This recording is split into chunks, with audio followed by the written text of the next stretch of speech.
Yo, Crowie here. What's up? What's up? How are you? How are you doing? Who are you going for in the NRL or AFL Grand Final? So timestamp this. It is, in fact, Friday, 27th of September. So I think AFL Grand Final tomorrow and the NRL Grand Final next week. And you might just be like, you know what? Shut up with the sports, enough already. And that's cool. That's cool. What are you into? Bass fishing. What else? What else are people into? Jiu-jitsu? Poker? Lots of stuff. Whatever you're doing, hopefully just book it in. Just book it in and do it. If you're into golf, hey, play some golf. It's really important to do things that recharge the batteries, that refill your cup. And if you don't think your cup can go dry, think again. You can only push so hard. In fact, I sat with someone this afternoon and he'd been pushing hard for quite some time and it had been burnout was gonna happen. Not saying it's this person has burnt out, and it's funny, you know. I called it with someone, and they were like, "I'm burnt out," and I was like, "How do you burn out when you haven't caught fire yet?" No, like that was an anomaly. That was interesting. But you know, this person was pushing real hard, and it just goes to show you, like, you've got a capacity for an appetite for work. Probably, like, once you start pushing real hard on the tools and real hard in the office, you know, you might feel super motivated at times, but you got to know your body. You got to know your time to step back and be like, no work tonight. It's Saturday night. No work tonight. It's Friday night. I remember opening the computer one time, and Elodie's like, "What are you doing opening the computer? It's Friday night." I'm like, "What night is it?" It's Friday night, Saturday night, Sunday night, Monday night. The computer's opening up, and you know, you got to set your boundaries. And I said this in a podcast a few weeks ago, but once you set your boundaries, it sort of governs your time in terms of what you can and can't get done. And once you work out what you can and can't get done in those windows, it works out what you need to offload. So it's a really critical part of the business journey is sort of setting those parameters. I know you're going to blur the lines a little bit grey areas from time to time. That's cool. No one's saying you can't push outside that time. Not like you're Rain Man and the red light starts. Remember Rain Man, the movie? And he's walking across the road and it's Green Man, like the green light going, pedestrian crossing, go, and the red light hits and he stops. He's like, "I can't walk, it's red." He's probably suffering from, well, not suffering, that's not a right way to use, but he's probably some sort of like something was going on in his personality type, and you can't be like that, religious or about your time as a business owner, especially when you're pouring the sweat into the business, you're pouring yourself into the business, you're creating an asset, and what you're investing into, that sweat is going to come back in equity. And whether that's something you sell or retain or keep or pass down generation to generation, it's kind of irrelevant at this point to the fact that you want it to be a form of asset. You want your business to be like almost like an investment property, like that's just generating, it's increasing in capital gains, but it's also generating you some weekly income like that. That's sort of what you want, and a passive income. And you might be like, "No, I still want to rip and tear on the tools." That's cool. But you have a capacity, and you don't want to really find out what that is, because that's going to land you in the burnout stage. But we're talking about, I'm not even talking about that today. We're talking about big boy pants or big girl pants. Doesn't really matter. Like, I'm just going to say big boy pants because it makes me think of Will Ferrell in The Other Guys. "I got my big boy pants on." Like that. That's such a good movie. You should watch that again. I remember watching that, I think it was 2010 in the Greek islands with my friend Dave McGregor. Shout out to Big D. And that was a good time. So, but yeah, I remember just like I was just sitting with a few people today and seeing the numbers come in, and it's like people are wearing big boy pants, like big company pants, and they're operating like a smallish style business. So what you see a lot of times is you've got to be conscious of your overheads. Because your overheads essentially, what happens is your overheads and your admin expenses like just sort of pile up, and they pile up to an amount, and that amount gets divided over how many hours that gets pushed through, like billable hours get pushed through your business every single week, billable hours that is. And then what happens is it leaves you with a number, and if that number's too high, you can be on the wrong side of profitability pretty quickly. So one of the first things that we sort of check out when people come into our program is we put them through what we call a two-pack or a two-pack with the sole purpose to find that number. Now, I've worked for other coaching companies who shall remain nameless.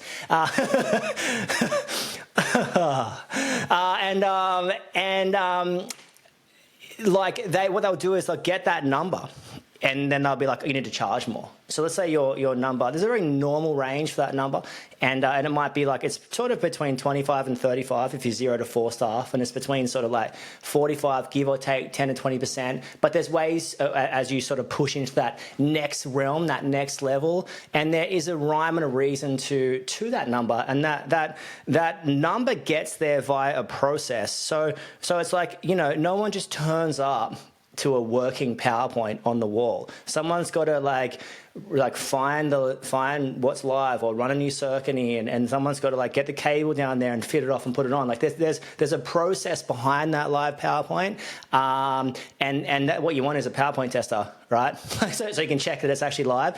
Similar thing to the cost operations, like a rhyme and a reason and a jig and a to get you there, and then you want to work out why. Like, is it working? Is it not working? And if it's not working, so the cost of ops for me is very similar to like a fault find, right? A fault find. This is why I love electricity so much. It's like a law, right? Like if it's not working, there has to be a reason. So if a person is not working properly, let's say I'm not working properly today, and you're like, what's up with Crowie? And it's like, oh, I'm just going, man, that's it, man. Like I'm an emotional being, so I'm gonna fly high sometimes, fly low sometimes. The goal is obviously to fly consistently at like a normal is not the right use of words, but you guess what I'm saying, at a relatively normal level. But but you got to work out what's wrong with me, and what's wrong with you might be like I'm tired, it might be I'm emotional, it might be got a personal crisis. So there's 1,000 things that could be wrong with me that's put me in this mood, right? But electricity, God bless it, it will have a rhyme and a reason to why. So what is it, right? Is there power down from the street? Is something going on at the switchboard? Is the RCD faulty? Is like what is there? Did a rat chew through the cable? My longest fault find. My longest fault find we shan't get into. I'll tell this story. Okay, one time, the longest fault find I had was 2 days. Right, and this is a residential new property that we did. This is a full. If you ever gone sideways before, we're ripping donuts in Main Street right now. This is as sideways as it gets. So two things. The biggest fault find was 2 days, and I went back to a job that was tripping light circuit, and this is a new place that we did, a new place for a new builder. So I was like, oh sweet, I'll go have a look. Get there, start taking a couple of light switches off because, like something's obviously gone on and it's tripping. It's going to get to a point of tripping where like you've got to start splitting the circuit. So I'm starting so I just take this switch off, like it's this outdoor, it's an indoor switch, but like it's for outside, right? And there's no joke, there's like 15 cables there. And I'm like, what the hell? Like, this is so embarrassing. This is like an actual rat's nest to take apart. Like, I feel like our ruffians were always relatively organized and structured, and but this particular switch had like joins and then more joins, and there's a power join behind there, and there's just stuff, and I'm just like, what on earth? Like, if I turned up to your job like that, I'd be like, oh man, this Sparky sucks. And it's like, if you've run a business before, if you've run a business at a certain size before, you would have turned up to a job where you're like, who did this? But this is my crew, and not only my crew, this is like my best person at this time, right? So this was like an out of character sort of situation. Pulled it off, like, what the hell? Started splitting it out, split it out, and it just got to a point where I was between here and the shed. Shed was more like a garage. Like there was an underground conduit that went to the garage. Anyway, could not for the life of me, like, I checked the garage, split that out, nothing. The problem was actually in the cable between the sort of weatherproof box and the switch at that point. And I'm like, this is brand new. What could possibly go wrong? And we had a rule, no underground joints, right? And I was massive on that. I was like, no one joins anything underground unless there's a pit there. And even still, it better be Brad Pitt. This is an anomaly. Brad Pitt coming to the building site. Like, do not do that, because I don't know. This is my theory. This is like residential sort of Sydney-esque. I'm like, that the chances of it failing in the future are quite high. right? So we'd always pull things up and join it at places. No inaccessible joins was sort of the sort of rule, the mantra. Anyway, so I'm calling around to the boys going like, what's going on? Like, why is this happening, right? What's going on at this point? And then they, oh yeah, like we have to do a join. And I'm like, oh God, no. But the nightmare to get to this point was like back and forth, can't get into that room. This like whole downstairs was on this one circuit. I'm talking this massive house where normally like if the normal culture of our job was to like put that section on a circuit. This should have been 3 circuits. So it should have been 1 circuit for the bed, 1 circuit for the living. I'm talking a giant house, and then something like a separate thing to go outside. I was massive on separation. So when the fault find occurs, it's simple to rectify. That was just like how my headspace works. But like that was the worst one I ever had. Fixed it, thank God, due to a spare cable, because another thing I was huge on was don't run 2. If you're ever running 1 or 2 data cables, run 4, because you're going to use it later.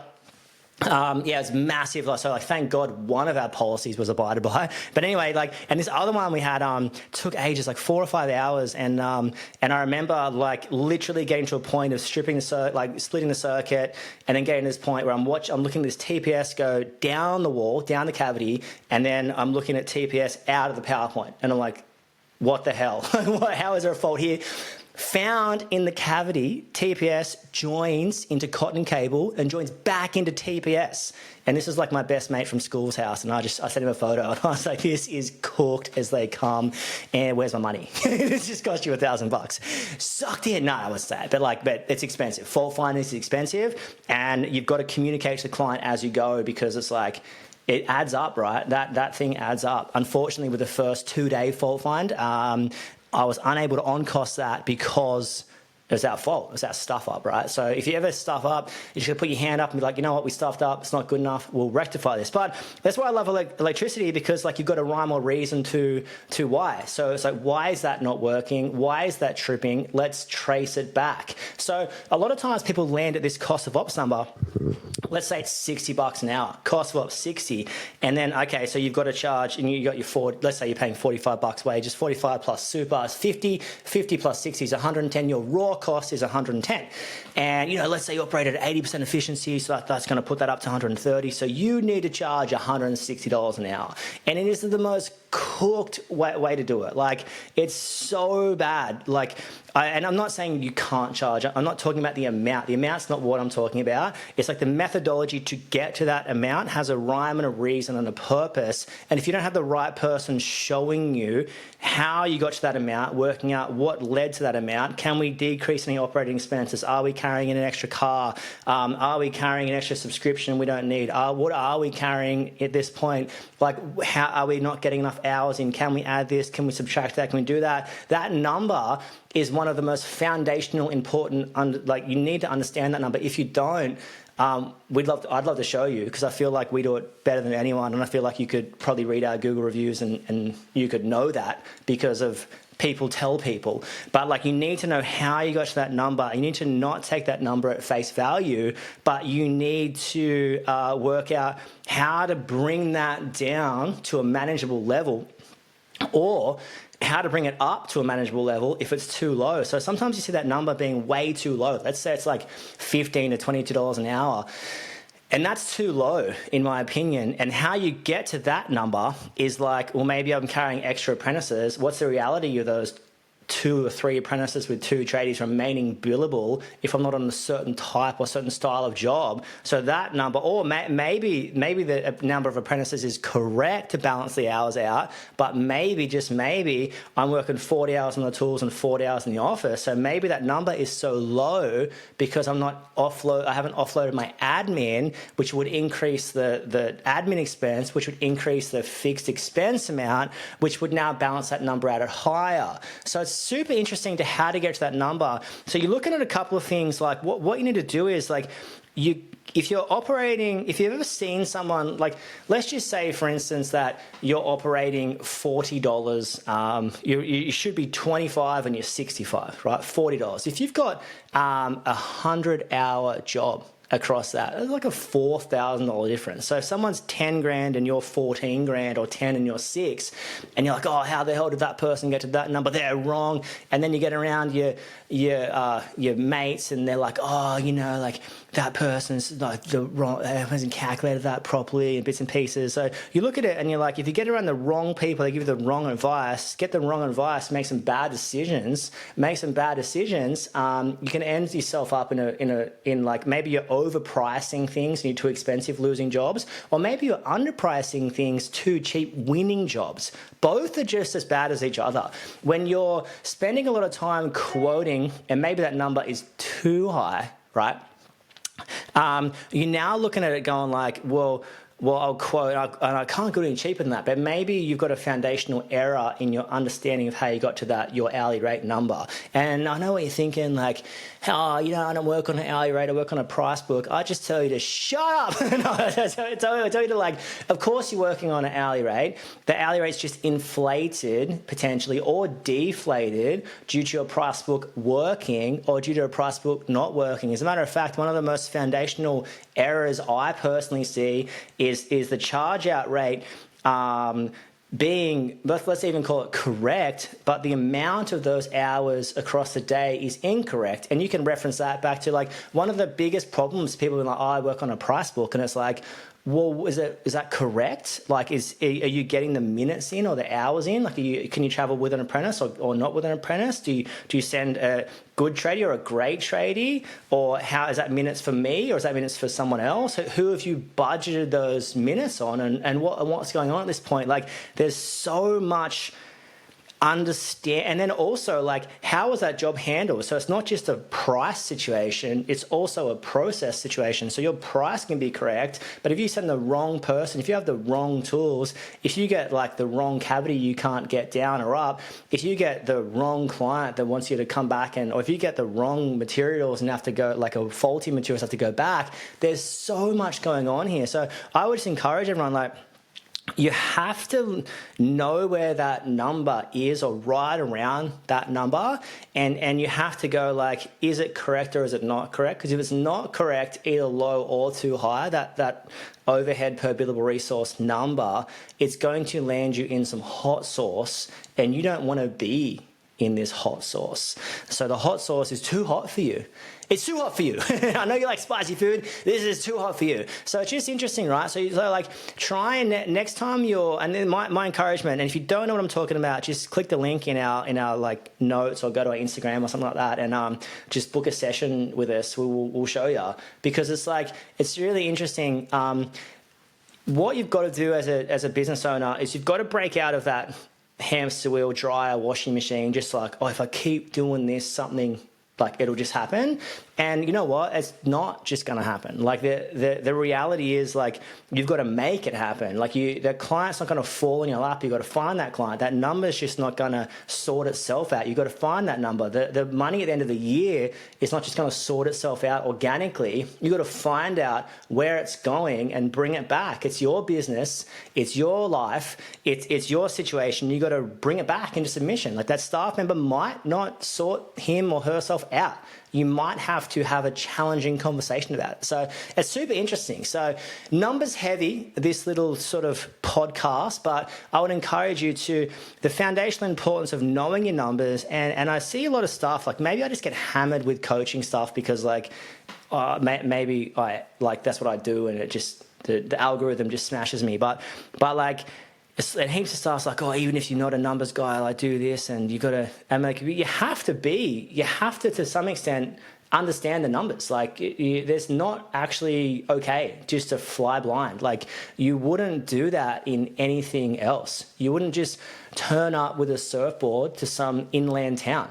Like, that is not calculated. That is a bad decision. The ocean is the other way. So it's like, in so many other situations, like, you can't just drive a car until it runs out of petrol and then blame where you ended up. You've got to take responsibility for filling it up repetitively and making these, like, and making educated decisions and calculated decisions along the way. So that's my sort of 2 cents situation. And get your numbers correct.